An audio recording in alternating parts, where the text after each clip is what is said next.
Nananatiling maganda ang panahon ngayong Miyerkules. Inaasahang tuloy naman ang pagbabalik ng epekto ng amihan sa Metro Manila bukas. Samantala, may gale warning pa rin sa mga karagatan sa dulong Hilagang Luzon. At para sa iba pang detalye ng lagay ng panahon ngayong araw, alamin natin mula kay Ginoong Alvin Pura ng Pag-asa Weather Forecasting Center. Sa ngayon, wala naman tayong nakikitang posibleng mabuo or pumasok na anumang sama ng panahon sa loob ng ating Philippine Area of Responsibility.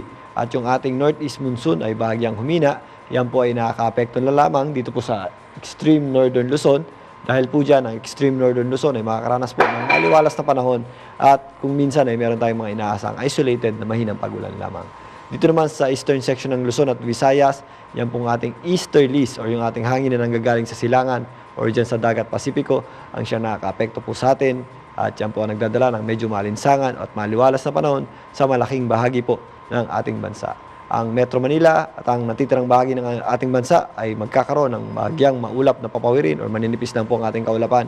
At kung may mga pagulan tayo ay mga localized or isolated rain showers at thunderstorms lamang po yan pagsapit ng hapon at gabi. Generally, fair weather naman po ang ating mararanasang panahon sa malaking bahagi po ng ating bansa. At ang ating gale warning or ang ating warning na matataas na pag-alon ay nariyan lang po sa extreme northern Luzon dahil po ang ating amihan ay medyo mahina po ngayon at medyo mainit po or malinsangan ang ating panahong mararanasan sa malaking bahagi po ng ating bansa.